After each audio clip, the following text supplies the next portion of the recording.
and what the fuck? Why does that keep getting so big? Oh, that's good.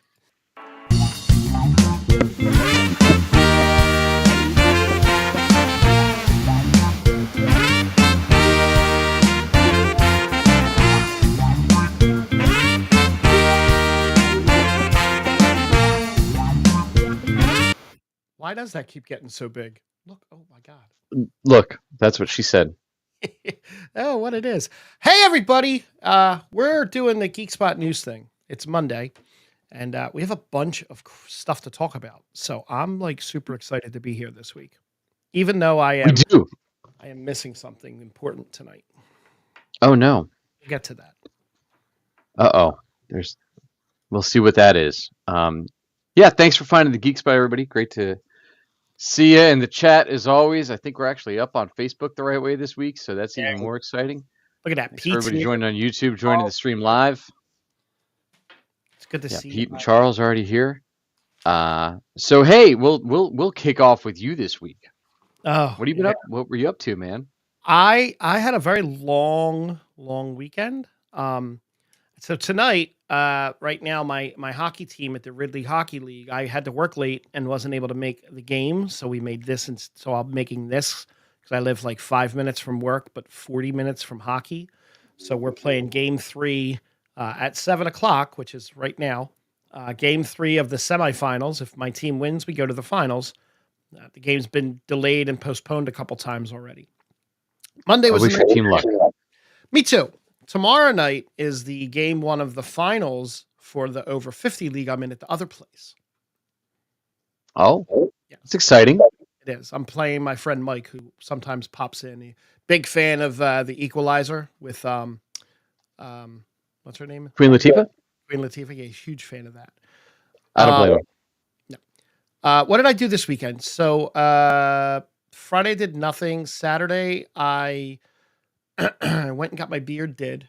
I got the brown taken out and the white touched up a little bit. So now it's like more grayish silver. It doesn't really come across on camera, but that was my morning. Had a big TV delivery. Nice. 77-inch LG. The 65 got moved up to Matt's room. So lucky him. Free 65 OLED. And then I went to PAX Unplugged on Saturday, down at the convention. How was that? It's a little overwhelming. I haven't been there in like 2 or 3 years because of, the pandemic and everything. It's a lot. But it's cool. It's really awesome. There's not a ton of cosplay there. There were a bunch of Helldivers. I saw a couple Destiny people and some aliens. Usually I get there earlier in the day and we like walking around and like play testing some games. I bought a game, a little card based game. It's really, you could be an asshole to your friends in the game. And those are the games I like. I used to play that in college. We called it asshole. I played that too. I was very good at it. I forget the name of the game, but it's like you build a neighborhood but you can like go and like, there's a card where you could poop on someone's lawn and it's really like just spoke to me and I was like, I'll buy that. So PAX sounds like a blast. Yeah. And I came home and played Call of Duty Zombies on my big, stupidly huge TV. Hi, Dom. Did you Marvel Rivals yet? No, I haven't downloaded. Tonight, Zombies. Tomorrow will be a cross between Indiana Jones and Marvel Rivals, which the Indiana Jones game is getting like really, really good reviews. So that's exciting. I haven't seen anything on that yet. The Marvel Rivals, if you've played Overwatch, you have played Marvel Rivals. Yeah, I am not good at Overwatch type games, so this should be a quick... No, I am much too old to play Marvel Rivals, I learned. I tried it for like 7 minutes and I was like, well, this is not good for me. Yeah, it's probably and it's literally the same map for all of them as the one map from Overwatch I've ever seen when I watched a league play. In a tournament. And I was like, oh, it's the exact same map. Well, that's great for people that like that style game. Nope. I'm going to hate it and I'm going to suck at it and I'm going to just not put my headset on so I don't get banned for yelling obscenities at what are probably people much younger than myself. Yeah. The only tip I'll give you is don't go with the close combat. Yeah. I don't go with the ranged weapon and you're good. Yeah, I don't like being up close in those kind of video games because I don't have the hand-eye coordination. No, I get it. I get Sunday, it. I watched my kids play it, and I was like, oh, you guys aren't any better than me, so I don't feel so bad. yeah, no, my kid's usually good at those things. But then again, I also got my ass kicked in Super Smash Brothers when my kids were growing up a lot too. So got par That's for the stupidest game ever, though, so it's fine. well, I sucked at it. What about you? No, didn't Sunday? What? Where'd you go Sunday? Did I do anything Sunday? I don't know. You started. No, I don't think I did anything Okay. Sunday. Cool. Played more video games on my gigantically huge TV. Oh, I spent an hour and a half troubleshooting my sound system that was not working correctly. Oh, that sounds great for your big TV.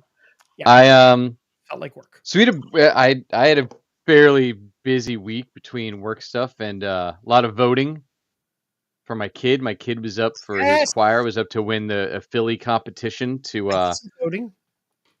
open for Trans-Siberian Orchestra for his choir to go open for them, and they won. They beat out 8 other schools. That's phenomenal. So they will be doing the opening act for Trans-Siberian Orchestra. That's a hell of an experience. Coming up in a few weeks. So that was pretty cool. Yeah. I had that. I feel like there was he had a concert besides that last week that we went to, and then I had a couple gigs this weekend, nice laid back gigs. So I had those, and then I watched a bunch of stuff. Yeah, I watched all the things. I don't think too much that you didn't watch, which is shocking. So I think we're in a good spot there, other than just I know you're still behind on Silo and on Shrinking, if I remember right. So yeah, only like 2 seasons on both. That's not bad. So plenty of opportunity. We'll catch up on those in a little bit. I'm about to lose a show, so I mean I've already technically lost the show, but I'm about to lose another show, so it's fine. Yeah. We'll talk about that in a little bit too. Can't wait. It's so good that show. But that's it. Not pretty laid back. Just a lot of concerts for the kids coming up. So more and more of that. I think we got 4 more concerts left in the next 2 weeks. Oof. So T knows how it is. Yeah, I see Charles said he met Boba Fett and SpongeBob. I hope they were the voice actors and not the actual cartoon and just some weird man in a Boba Fett costume. You never know. Wait, but was it like the real? Was it what that the original Boba Fett? Because he's been doing the circuit.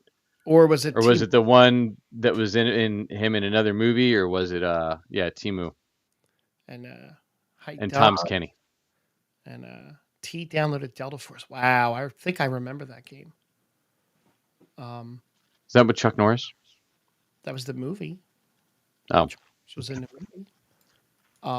So where do we do it? Are we going listy thing, or are we going like what did you watch? We'll do normal order. Let's hit the list, and then we'll do what we've been up to watching things. Okay. Because our list kind of plays into our big topic later on. Because there was one of a huge. Oh, I totally forgot about that show. How did I block that already? We have Jack. We'll Skeleton Crew it a little bit if you happen to stick around.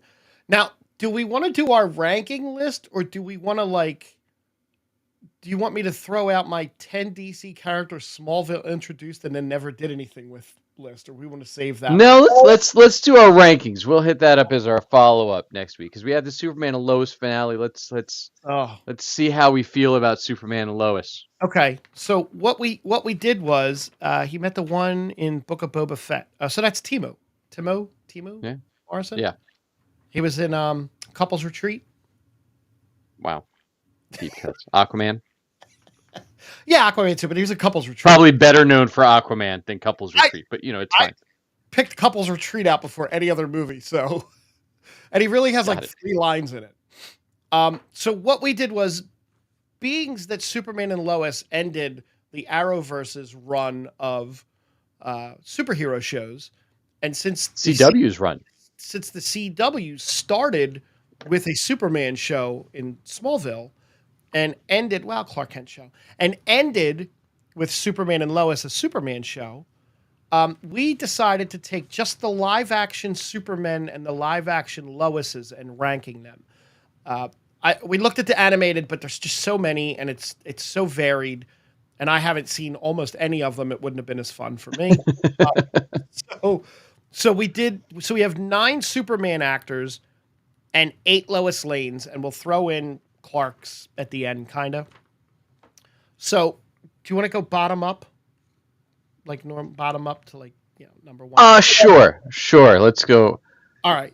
Let's go bottom up. So number 9 for Superman. Who did you have at number 9? All right, I have since we're counting him, I have Nick Cage. Okay. My number 9, because I didn't ever see him do anything. So we'll mention him. I begrudgingly put him at 9. I think he could have cracked the top 3 had he gotten a movie. I don't know that that's true. but Nicholas, he could have also been moved down the list farther even. He could have.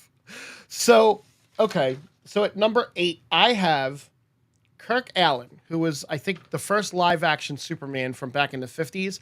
He's at 8 because I didn't see him. So yeah, I agree. I had Kirk there. Okay. Who did you have at 7? I had Brandon Routh at 7. Wow. 7? I didn't love him as Superman. Wow, that's wow.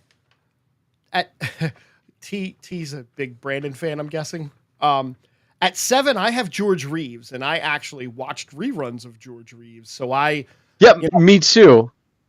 So wow, okay, our lists are vastly different already. They'll get back on track possibly. At number 6, that's where I have Brandon, because I kind of had to fit him in. It's not that different then. It's so very different. Then I had Dean Cain, even though Dean Cain has continued to move down my list as the years have progressed as a human being. But I'm sorry. He did get his little run as Cyborg Superman too on Hold on. I was looking at my wrong numbers. I apologize. I apologize. I'll show it here. I have 9 as Nicolas Cage, 8 as Kirk Allen, 7 is George Reeves, 6 is Dean Cain for me. I apologize. Okay. Dean Cain. Look, we're back on track. We are, because I hate Dean Cain. And yes, the more Dean Cain opens his mouth, the further down the list Dean Cain goes. And it's sad because I actually enjoyed him as Cyborg Superman on Supergirl. Yeah. Before Hank Henshaw was Cyborg Superman, which was weird. All right, and then I had George Reeves. At 5? At 5, just because the legacy, like he really set the standard for what the expectation was. Now, here's where I'm going to shock the hell out of you. At number 5, I have Tom Welling. But I have Tom Welling at number 5 because he's only actually Superman for like 12 minutes whole. Yeah. If I feel that if he had actually been Superman, he would have been up my list higher, but that's why he's at 5. Okay, that's fair. I am a little shocked at that. A little disappointed in you. Figured. I'll tell Tom. Tom will be a little disappointed in you too. Yeah. Who's your 4? 4, I have the Calverine at number 4. Oh wow. Oof. Yeah, you weren't a fan of the Snyder. No, look, I like my Superman to not be a murderer and not be dark and evil. There was maybe 5 to 7 minutes of Henry Cavill's Superman time that he was the Superman that I wanted him to be. Which is not saying a lot, but I think that's probably 70% of how long he was in the Justice League movie. So, I have Brandon at 4 because I actually really enjoyed his. So that's why I was shocked that I had him that low. But I take it in the animated ones originally. I enjoyed Brandon as Superman, and I thought he did a great job in the crossover. One of the few bright spots of that crossover. Yeah, he was he was decent in the crossover. I wasn't totally bought into him, still. But I also I'll be honest. I think I watched Superman Returns once. I've seen it, and nothing about it sticks with me. I like him as the Atom. I like him as the nerdy guy. I think as a Clark Kent, I like him. Yeah, I've never been sold on him as a Superman. He was very Christopher Reeve-ish as a Clark Kent for sure. agreed, which is why I like. But I also felt like he was just doing an impersonation of Christopher Reeve. Yeah. So I couldn't get totally bought in on him. So with T saying that having Henry Cavill ahead of Brandon is crazy work to me. At my number 3 is Henry. So I have Henry over Brandon. I liked that darker take on Superman. I totally got why he killed someone. It was that moment that he did it that one time, and it was like, oh, I can never do this again. So I got where he was going with that. Cavill as Clark isn't as good. I agree, T, with that. See, I don't know that we ever got to see Cavill as Clark, so we did never briefly really knew. that one scene in Batman vs Superman when they were with Jimmy Kimmel comes in and oh no, wait. Yeah. My number 3 was Tom Welling. Okay. I mean, I don't have a problem with that. I love Tom Welling. You love the man. I know. I do. He's probably my top 3 Clark Kent. Or high. So at 2 for Superman, there's only 2 left. So who's your 2? I think we're gonna probably nail both of these together. It's Tyler Hoechlin is my 2. Yeah. I thought he was such a good Superman. Which obviously I loved him as both. So did I. Oh, I think he totally embodied both the Clark Kent and the Superman, and his mannerisms when he took the glasses off and kind of felt like he got taller on screen was really, really, really well done. I thought Superman and Lois is going to go down as such an underrated show for that network, given what they put out for superhero wise. To me, all in from start to finish, it was probably the strongest show on the CW. The least filler, kind of by necessity in the last season, but like the strongest from start to finish. Even and you know, we'll hit more on it when we get to the finale, but it continued to do great work with the storylines they did as a necessity of budget. Yep. Yeah. And then number 1, I'm assuming for you as well as for me is Christopher Reeve, which just, I mean, he was Superman. He was right. Look, not my favorite Superman. Okay. But my favorite all around, because I think everybody else that we've talked about, any mannerisms that they used for either one, they got from him. Yeah. Except Welling, because Welling had a longer run as Clark Kent. So he didn't really straddle that line between Clark and Superman as much. He was more Clark and becoming that Christopher Reeve character as he became in the future. Like he had to go from high school to that. In the movies, we just kind of got blips. Yeah, I don't know that I agree with that on Tom. I thought Tom always played it as Superman. Okay. I never got him as Clark. I never got him as the timid, shy, glasses, bumbling, and then he switched. He was always there. He was always just front and center and like the big guy. And he's a big dude. So, you know, he never shrunk down to fit the Clark role. Even his Clark was like sleeves rolled up, tie flipped, you know. It was like the action scenes of Clark when you get him like running to the phone booth was the only Clark we ever really got from him. That's fair. All right. So and before we hit Lois, I got an honorable mention. Yes. For there, that from animated is the take that Jack Quaid has done in My Adventures with Superman. A lot of that has with the writing on that show too, obviously, because it's animation. So just a lot of the way they do it and having this really great fresh take that I'm really excited for this next generation of their first take on Superman, to be that great version. Listen, Dom, I don't know if you're trolling me or not, but Dom said that his hot take is that David Cornsweet will be the best Superman ever. I have high hopes for this movie. I think he's going to be a good Superman. I think that I think that James Gunn is going to do these movies the right way. As he said before, he's going to have a script. They're going to work on a script. They're bringing back people not for reshoots, but for pictures. They're going to do they're going to take photos to insert into the movies to help enhance it. They're not doing reshoots. Like Falcon and Winter Soldier is doing reshoots like now Of for a course it movie is. coming out in two months. Can't stop, won't stop. I think it's going to be a really good movie. I think it's going to be solid. I mean, I need to see more David Cornsweet. The only thing I've seen him in is Pearl. Yeah, I haven't. So, and he plays like a guy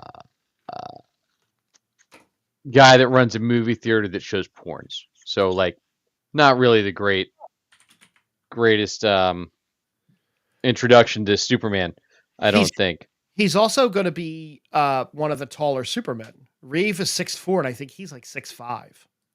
So that's tall. It's gonna be interesting to see how he shrinks back down. Yeah, but no. And I'm saying he gets Affleck vibes from Cornsweet. Look, I asked about Affleck vibes. Like, I never had a doubt that Affleck would be a phenomenal Batman. Same. I love the Batman. But look. I go back to Holden. And with my Ben Affleck, and even before that, back to Mallrats, like that. He's been that guy. Yeah, he was kind of the douche in some of those, but I've always been an Affleck fan. All right, so now we're gonna run through our Lois Lanes. There's only 8 of them, being that Nicolas Cage never did get a Lois Lane, unfortunately. So we have 8 of them. Cast now. I want to see what. No, go ahead. Oh. So for me at number 8, I have Noelle Neal. She was from 1948, 53, and then from 53 to 58, she was the Lois Lane to Kirk Allen. I didn't see her, so I left her, down at 8. Yeah, I'm just gonna piss everybody in the chat off. So I had Kate Bosworth there. Oh, well, you know what? It's funny. I have her at 7, so she sucked. Awful. Yeah, so that was my bottom, and then I had Phyllis Coates. Not for any reason over Noelle Neal. Okay. Just because, or below, whatever. I don't know any of them. I got it. Kate Bosworth was not memorable to me at all as her Lois, but again, I don't really remember Superman Returns very well because it was such a fluff. She was not good. So that was 7. So who's 6? Noelle Neal. I had the George Reeves Lois and the Kirk Allen Lois, like back to back there. Put them wherever you want. Yep. Can't speak to either one of them. I have Phyllis Coates at 6, the George Reeves one. 5. Amy Adams. Wow, I put Terry Hated Hatcher. her Lois. I didn't hate it as much, but I hate Terry Hatcher. So. I don't. I hate Dean Cain. I don't hate Terry Hatcher, though. I hated her Lois. I didn't really see her Lois enough. I didn't really watch that show, which is a little bit more the reason why she's down there. But Frank, they're real. I know. And they are spectacular. I know. I know. So she was the little sister in Tango and Cash. So please. Wow. Right. And she was the Mon-El's mom, I think, if I remember right, on Supergirl. Okay. Kevin Sorbo was the dad. Kevin Sorbo. Right, from Daxamite, and she was Kevin Sorbo's estranged wife.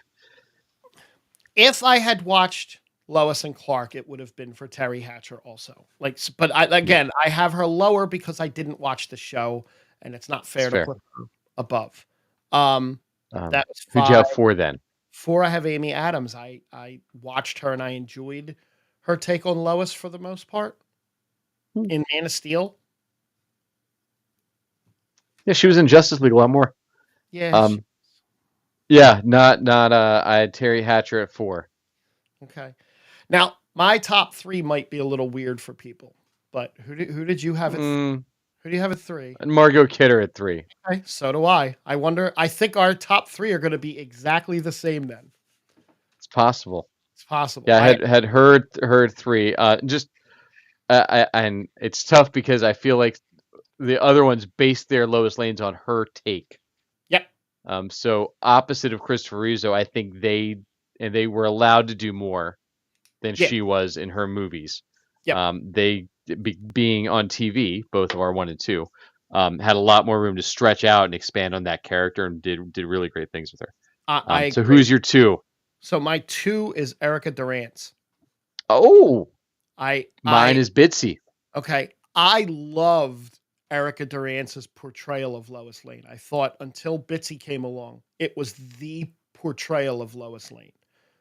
She nailed it from the moment she came on screen, and I enjoyed everything, even the Zod stuff in later seasons. I enjoyed because of her.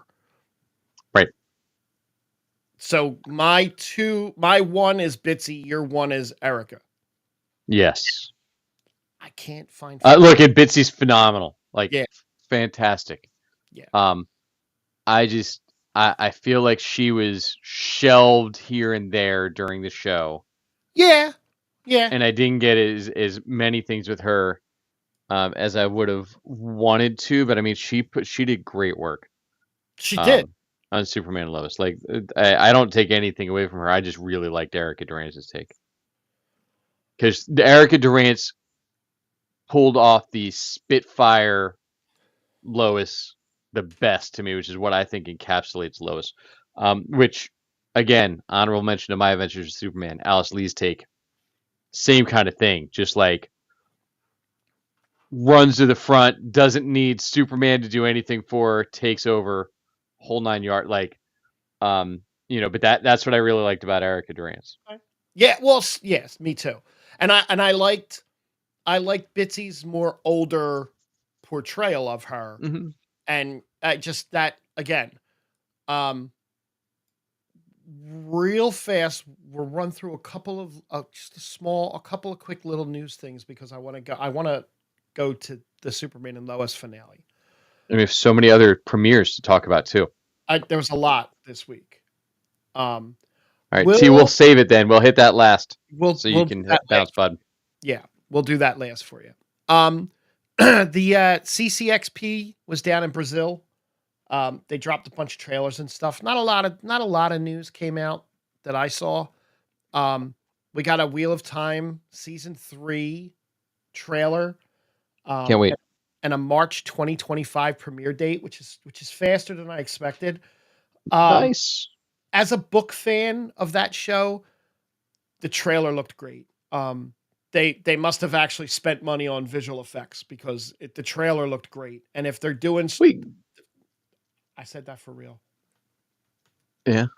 If they're doing some book plots that I think they are, it's going to be a good season. I mean, the last one, we got to remember, season 2 was like a pandemic shoot, if I remember right.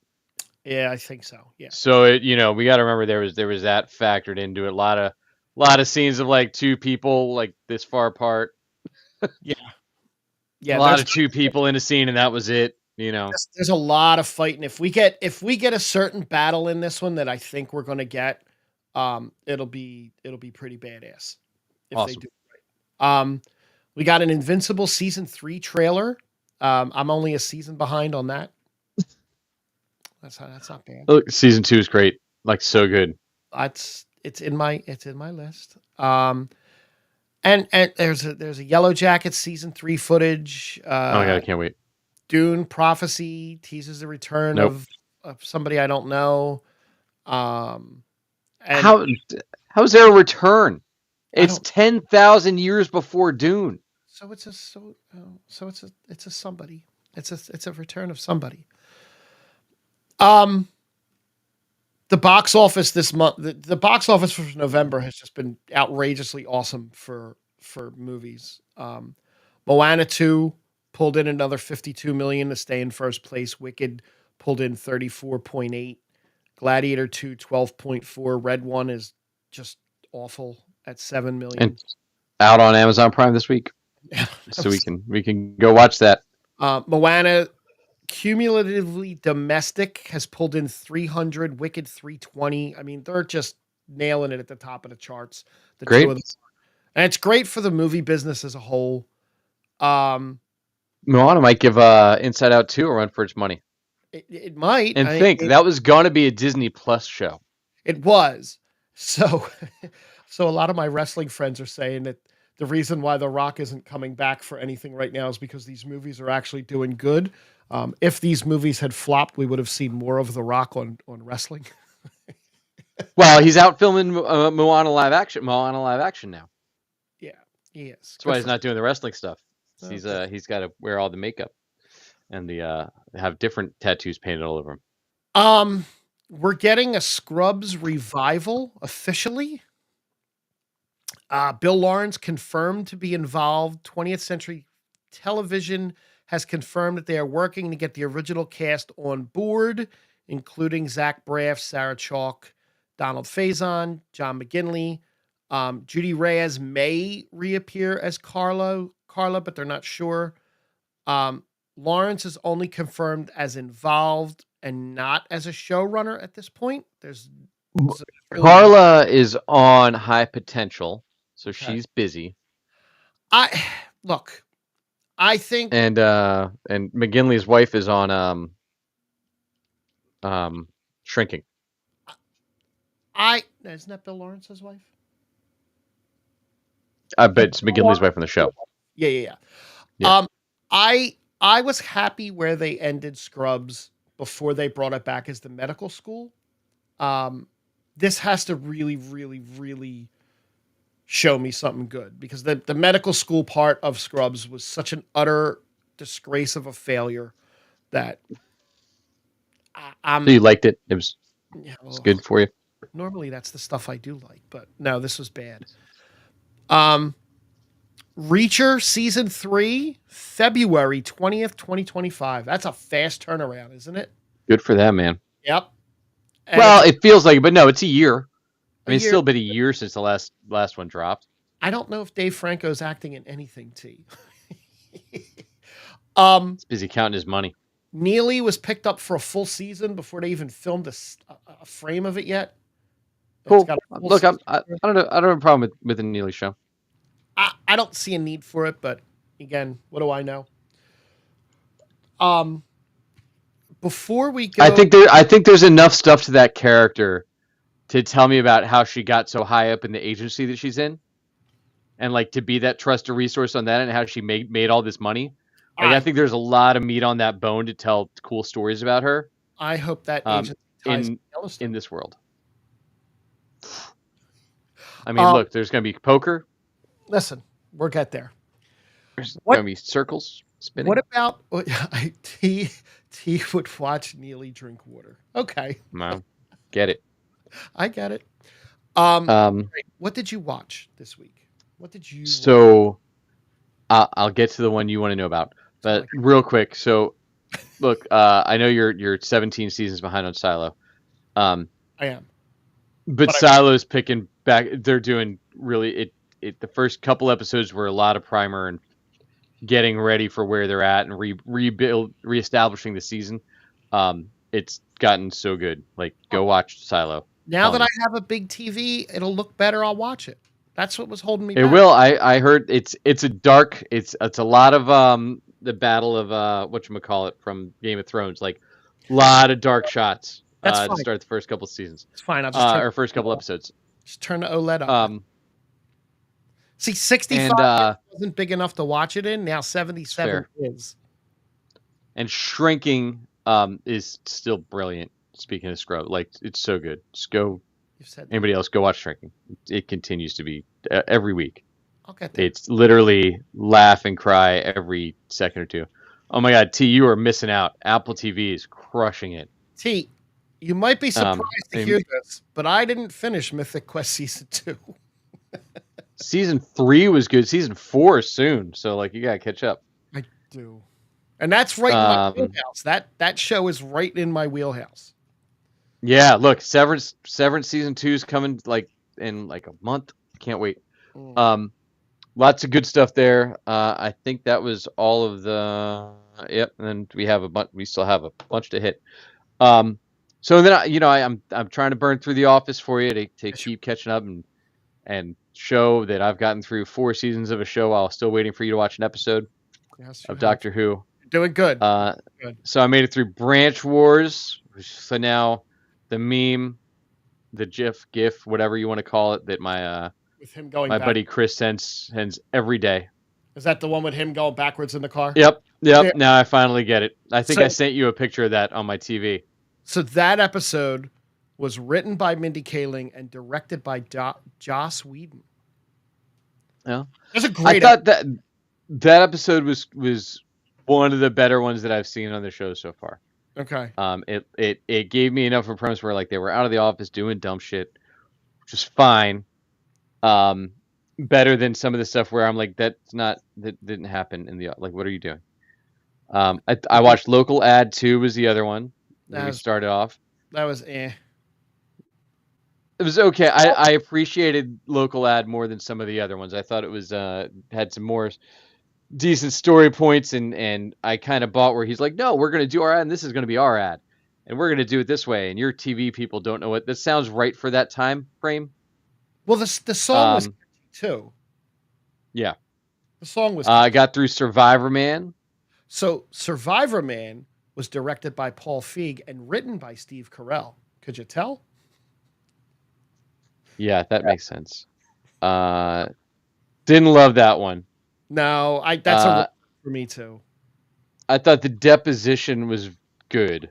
Deposition was so good. And you start to see the unwinding of the relationship there. Continue to see it. Just the way he sits with Toby at lunch, and he just pushes Toby's food off the table. It's just so sad and funny at the same time. And it's interesting seeing how he treats HR. As my relationship in the business world has changed with HR people. Mm-hmm. Like, I would safely say that like 5 years ago, 100% I'm with Michael. That opinion has changed. And now I get them better, but like I totally would have done that to my HR people years ago. That's hilarious. And then I got through Dinner Party because you kept telling me that it was so good. Dinner Party. I don't think it was Toby. I think it was Gabe T. But that's a definite conversation for another time. Before I say anything, please tell me what you thought of Dinner Party. It was an episode of The Office. You did not find that as one of the funnier episodes of the show. No. It's ranked as like the best, one of the 2 or 3 best. Yeah, well, I mean, if I put the show at a solid like 6 so far, Dinner Party's probably a 6. Wow. Yeah, look, it's not like it. Maybe it was groundbreaking back then, but I feel like it wasn't because I feel like Cheers and Night Court did the Office stuff better. You don't know. The workplace comedy better. I got a lot of workplace comedies in the 80s, so like. Yeah, but this was just Dinner Party's iconic. Look, it was a well-written show, but I didn't find it like funny. I did. I loved it. The charades game was great. Classic Jim. Yeah. Tom Cruise. Maybe I have to continue through my Jim era. Maybe you do. I know Jim, because I still see Jim as the bad guy. This is the one where I see like Michael and Jan trying to not be isolationists and invite people over, and it just gets super weird because you have the weird Angela and Andy and Dwight picking up his babysitter on the street court. Yeah, it's weird. So awesome. It's weird. Now, question back for The Office. Did you watch The Office when it came out in order, or did you binge it? No, I binged. Or watch it randomly on Comedy Central before you. No, I binged it up until about. I'll tell you. Because I didn't watch it when it first came out either. Hold on. I'll tell you right around when I started. I probably started hardcore watching it around season 5. Season 5. Got it. So you just saw like random episodes No, before I season 5. binged it all to get to that point. So, No, like, I watched didn't think you could all binge in 2010. I guess so. ways. There's always a way. Yeah. Got it. There's So you still a Pirate way. Bayed it back in 2000. I Sounds cool. did stuff. Cool. Hello, Mr. Yeah. Pirate Bay guy. Okay. Yeah. What else Got did you watch this week? Chomping Chomping at there the was bit. some premieres this week Well, I was chomping that at the we got bit to hit. to get to a specific show. The penultimate episode of a show. We're gonna hit that, and then we'll hit some premieres. Then let's go Yellowstone. Let's go Yellowstone, Star Wars, DC stuff. Perfect. So what did you think?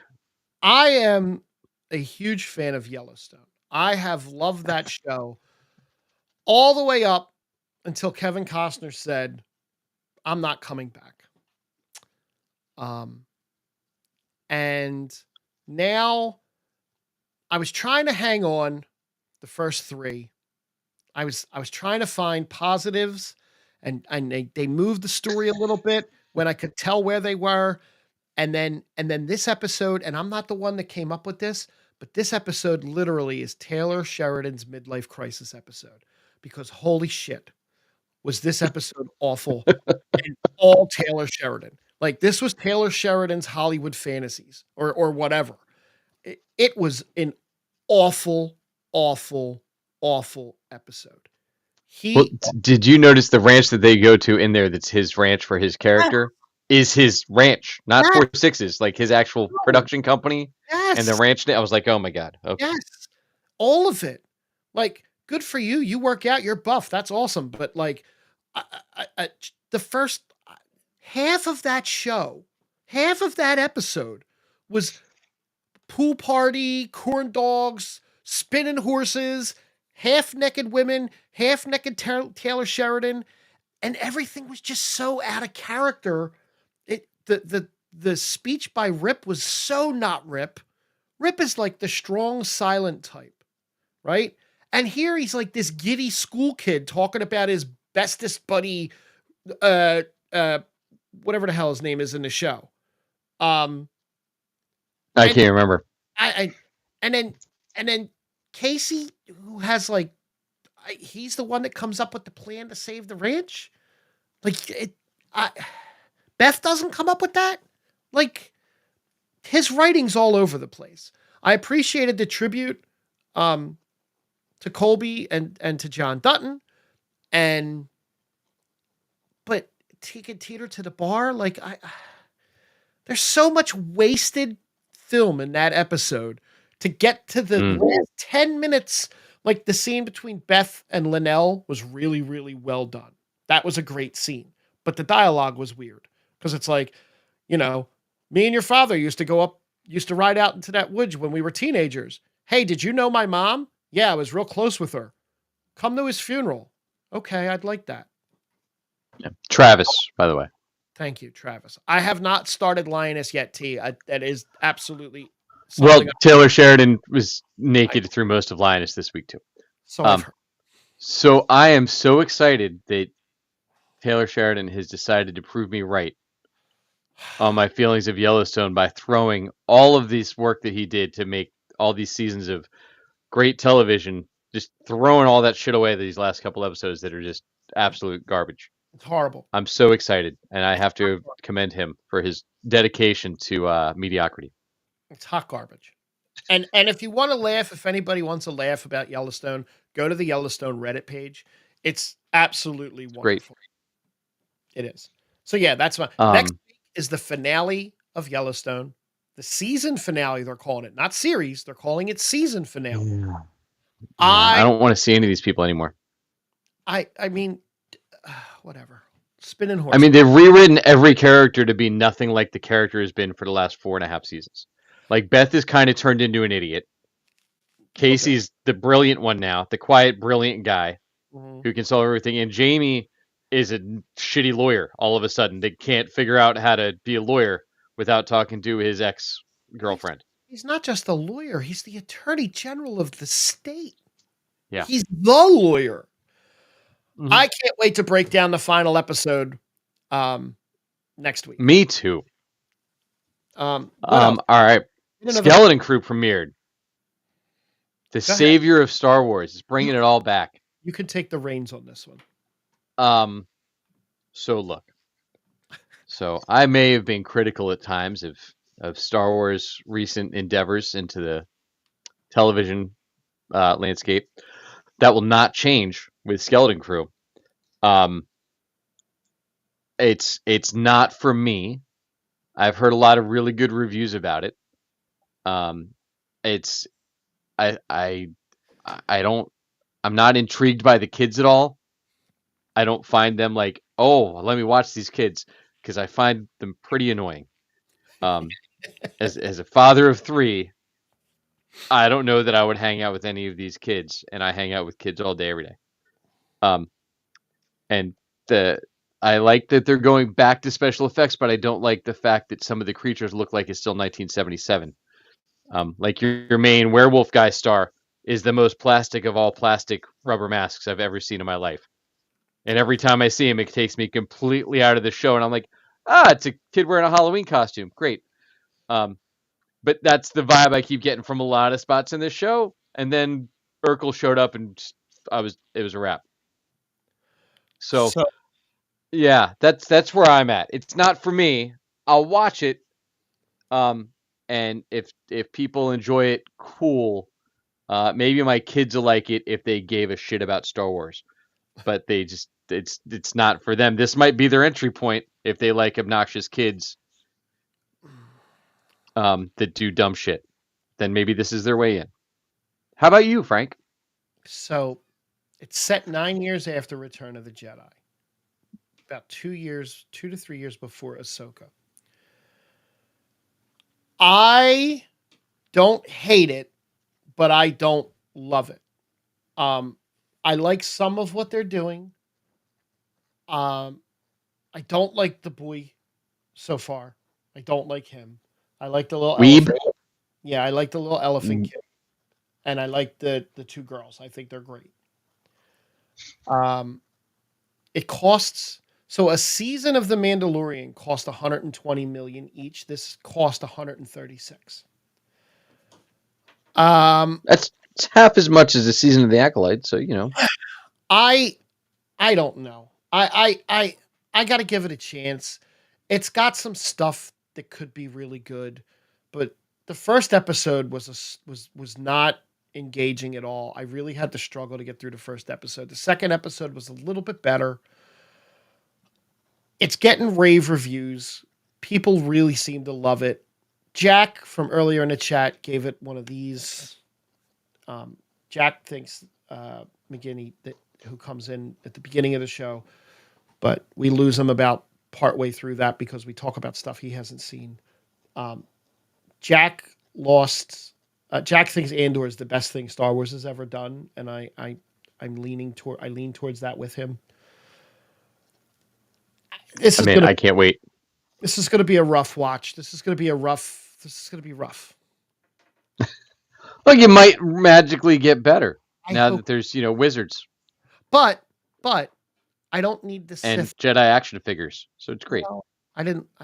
Yeah, there's that, and it's a planet no one's ever heard of, and that explains why it looks the way it looks, and that's different, and that's cool. Yeah, they won't explain that till season 2. So yay. To close out the Star Wars thing, Hayden Christensen has alluded to a possible upcoming Star Wars project, including himself and Ewan McGregor. There's some stuff brewing that could see Anakin and Obi-Wan together again in Star Wars. No. Now, that could mean anything in the world. That could mean that means live action, though. It means not animated, because they aren't the ones that voice them in animated. I know. But which anybody that likes Anakin actually only likes Anakin because of the Clone Wars. Who knows? Why? I don't know. I don't know. I don't know. Real fast, as a quick side note, apparently Jason Kelsey on TV just now called Dallas, Texas, the armpit and butthole of America, And if you go to rewind and watch it, it's already edited out of the broadcast. His co-hosts did not look happy that he said that. Thank you, Jason Kelsey, for continuing to be awesome. Wow, that's Yeah. yeah, it's only like the biggest football market. So you can't really insult the fans of the America's team. Yeah. Because it's What not the else? Chiefs. What else Cheers. came out? What else came out? Creature Commandos. Creature Commandos came out. And by the way, I hate the Cowboys. I love Dallas. That town is a blast. I've never been to Dallas. I hate the Cowboys. But I was born into Creature Commandos. I hate Creature So Commandos. did you get a chance to watch the first 2 episodes of Creature Commandos? I watched them back to back immediately. I was hooked. How was your entry? Yeah. I was hooked from the start. I knew nothing about them. I know that there's some canon stuff from the DCEU in the DCU, right? Yes. Yes. Well, so Peacemaker, besides the Justice League, seems like it is going to be canon because they reference events from Peacemaker. So Rick in the opener. Rick Flag's dead, right? Junior. Right. Rick Flag Senior's dead, isn't it? Or no, Junior's dead. Yeah. Junior's dead. So that's canon. But they set up that like Frank Grillo was Senior was only like 16 when he had Junior, so right. The Battle of Corto Maltese is canon from Suicide Squad. They mentioned that more than once. Yep. The Suicide Squad. Right. Is all canon. Project Starfish is canon. Yep. Everything in the Suicide Squad seems to be canon. Waller being banned from creating another human team is canon. Which is from Peacemaker, because they reference her when her daughter outed her. Yep. She is now. Yep. I love the fact that Weasel was in it and it was a psychopath. That was great. Yeah, that's more accurate to the Weasel from the comics. Okay. And I guess it's a lot easier to do that in an animated. I will say that I was thoroughly engaged the entire show, and the second episode just kind of made my eyes go, what the F? There were a couple of what the F moments in the second episode. Was it the Taylor Sheridan like midlife crisis of older men and young girls? That saw them as father figures? Well, that and what that there's a possible twist to that. The Victor Frankenstein thing was a little bit of a whoa. That's a little creepy, right? Let me teach you how to read and talk, and we'll start doing it. Yeah. But it was great. I was engaged the whole. What's the twist, do you think, from the other one? I read what possibly could be the princess isn't the princess. The princess is possibly someone else. I'm pretty sure they announced who it was. Did they? But they're slow rolling it. Okay. I'm gonna spoilers. I don't think they actually announced it, but if I remember Creature Commando history, I feel like that's Mina Harkness. That's not what I saw. Is the princess? Oh, see, I would think it's Mina Harkness, okay. And it's what did you hear? Clayface. Oh, could be. No. Which is I guess it'd be a different version, right? That's really weird too, if it is. No, well, so there have been 4 different Clayfaces through the years. Okay, I'm thinking from the animated Batman Clayface. Yeah, so the original was Basil Karlo. Right. You know, obviously Boris Karloff spinoff, right? It was the original one who was just an actor. Then there was the one. I forget what his name was. That's the one that everybody thinks of with the creature and the clay guy. Then there was a female version of Clayface at one point. Okay. Was Clayface 3. Clayface 4 was one that actually had was melted and looked like melted clay and had to wear a suit, but had like an acid touch. Gotcha. I'm sure they're up to like 9 or 10 different Clayfaces now, but that was where we were as of like 1988 when I collected Who's Who's comics. Yeah, I think Creature Commandos is going to be fun. Yeah, it looks great. I love the robot. J.R. Robot's going to be a blast. I'm excited for his backstory.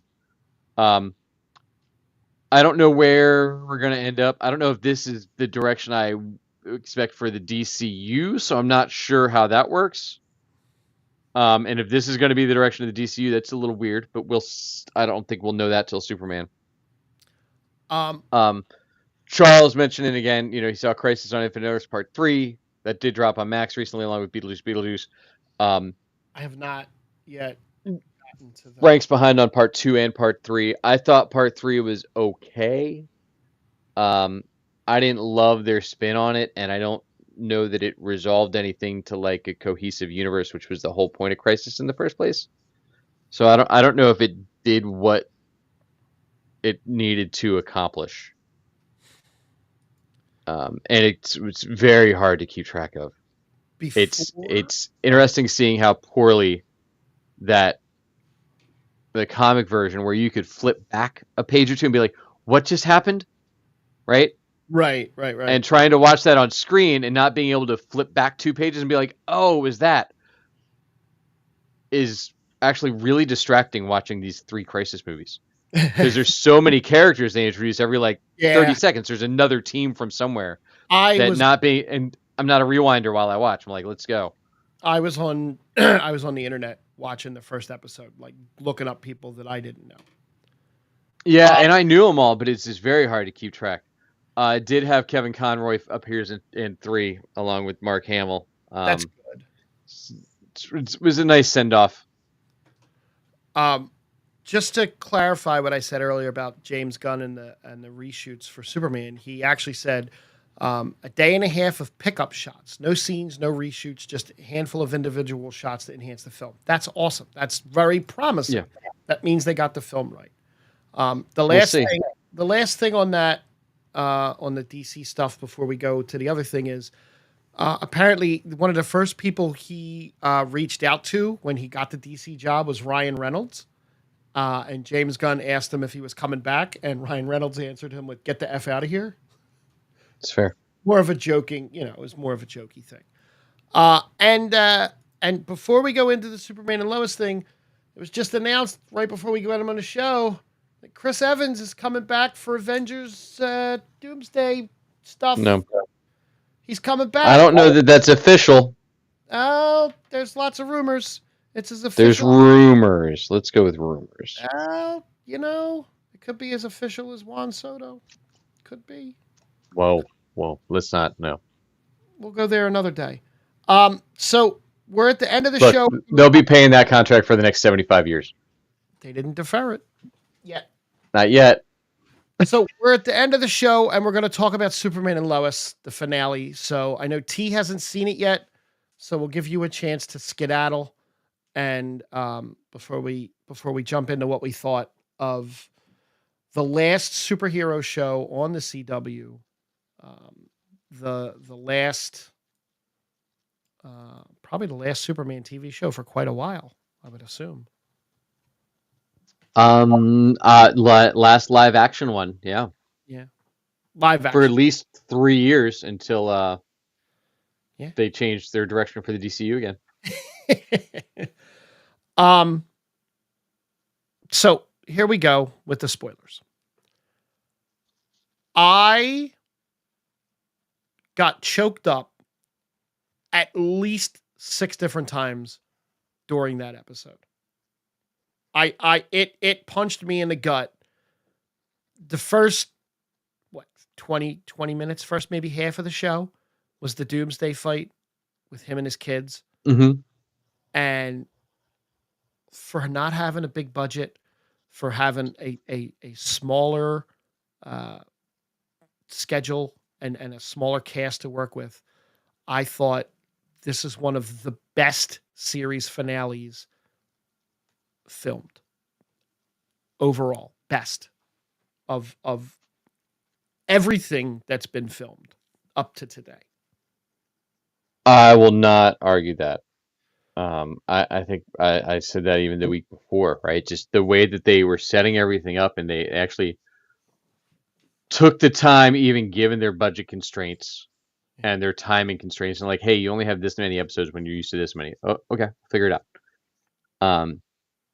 And the care that they went to to tie up character at loose ends. Yeah. And just set everybody up for a complete story arc. This was great and rarely seen. Superman never gets a complete story arc. They just keep dialing him out and dialing him out and dialing him out. And being able to tie up all of the character storylines that they did and not everything off with a happy ending and tie everything in this pretty little bow and happy ending everything. The fight with Doomsday was so well done. Comic accurate Doomsday. That we finally got, right? Like, it took a while to get there. It took them a long time to get there, but just that whole... there was everything about the fight I loved. And then the stuff after the fight, which I expected the fight to be a lot longer, and then, the wrap up to be shorter. Well, when you get Doomsday and you get Lex fight, right? Oh, the Lex fight was so good. Right, like, yeah, you got both, because Doomsday was wrapped up in like maybe 15 minutes. Then you still had Lex come back. And that's the first live action Lex in a power suit fighting Superman up to this point that we got. Didn't we get Cryer in it? Who? Didn't we get John Cryer in it? Not like this, I don't think. I mean, not like doing the flying fighting stuff, but I feel like they threw Cryer in the suit for a second. Maybe I'm wrong. But yeah, look, and wrapping that up and bringing even Luthor's character full circle within the story of it. We didn't rank Lex Luthor's, but he never actually got in a suit, so no. But let's say out of a top 5 of Cudlitz, Hackman, Rosenbaum, Cryer. Kevin Spacey's canceled, so we can't count him. Where would you put Cudlitz in your top 4 Lex, or 5? Include the dickhead from the DCU. Oh. 2. 2. Rosenbaum's your 1, right? Rosenbaum's 1 because I have a bigger sample. I think had this guy come in and they weaved his story through 4, 5 seasons, he would have surpassed Rosenbaum in a heartbeat. But you actually got to watch Rosenbaum go from like bestie best friend to turning into evil Lex Luthor. Like, that was a nice long turn. That was a 7-season turn, 6-season turn before he was like evil. Yeah, I think my problem with all of the portrayals of Lex Luthor thus far, the only one that I felt like may have been the smartest guy in the room was Hackman. Yeah. I mean, like just the portrayal, but like Rosenbaum, I never got that he was the smartest guy on the show. Like, never. Later I did, not at first. Yeah, but like you don't suddenly become smart. No, you know what I mean? Cudlitz, I never got that he was the smartest guy, but he was just a great villain. Like, yeah, so good. He was. So brought us such a just that vitriol and the hatred towards the family, like just drove it all the way through and burned everything around him as he went. It was so good. Yeah. That fight was great. And then the monologue after was just so well done and so well written. Like, they gave him a purpose. They gave him more than just flying around the world saving people. He stopped flying around the world and he started doing like good. He started doing like humanitarian work. Humanitarian work. Thank you. And the redemption of the Bruno Mannheim and Superman and Clark, Superman, whatever. That was really good. And then they had the Lois's cancer come back, and he had his boys got their super suits, and they showed that the 2 kids, John Irons and his daughter, all fought crime together, right, for a while. And then Lois's cancer came back, and then Lois passed away.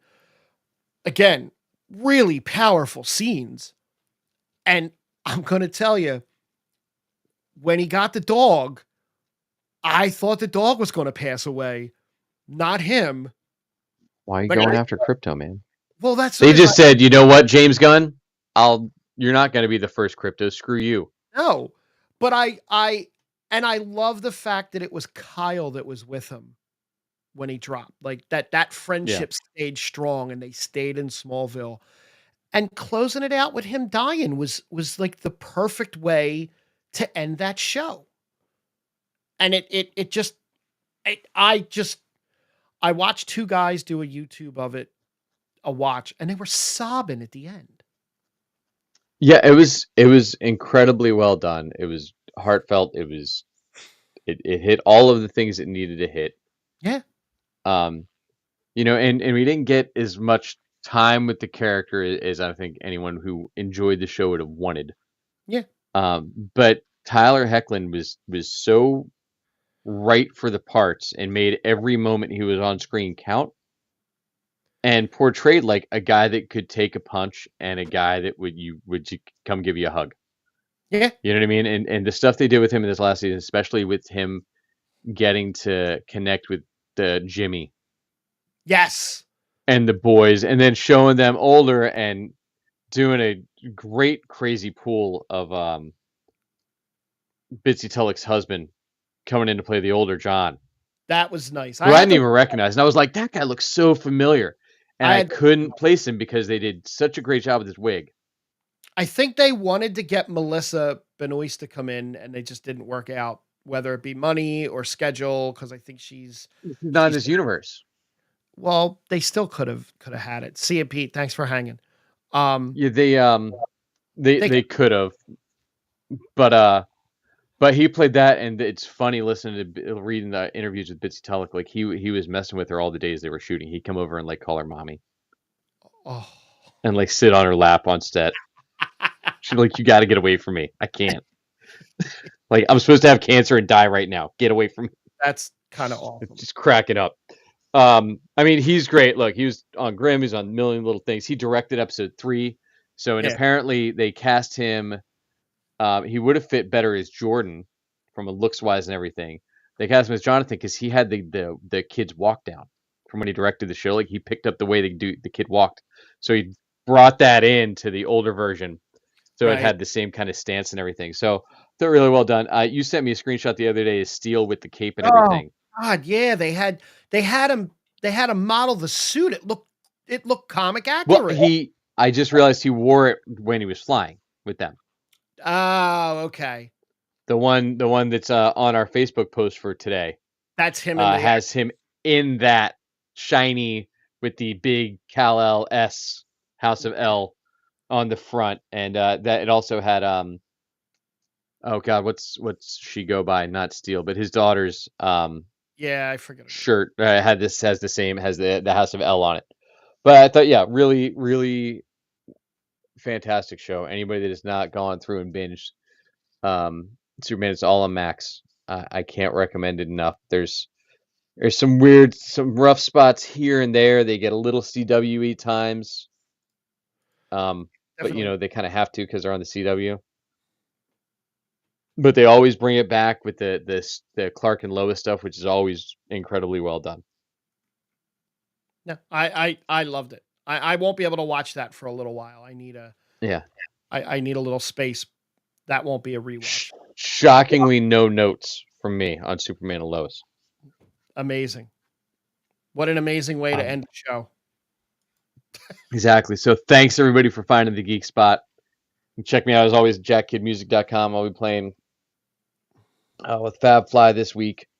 We might shift next week's time around a little bit to accommodate for some things between the two of us. So keep an eye on either Gimzak, follow Geek Spot News on Instagram, Facebook. We're not on X because So you know, keep your eye on those places for when we're going to be dropping our next live episode, and catch up with us then. Tell a friend. I have an announcement to make in about a month. Ooh, a month teaser. Look at that. It's exciting. Thanks, everybody. Our first announcement of 2025.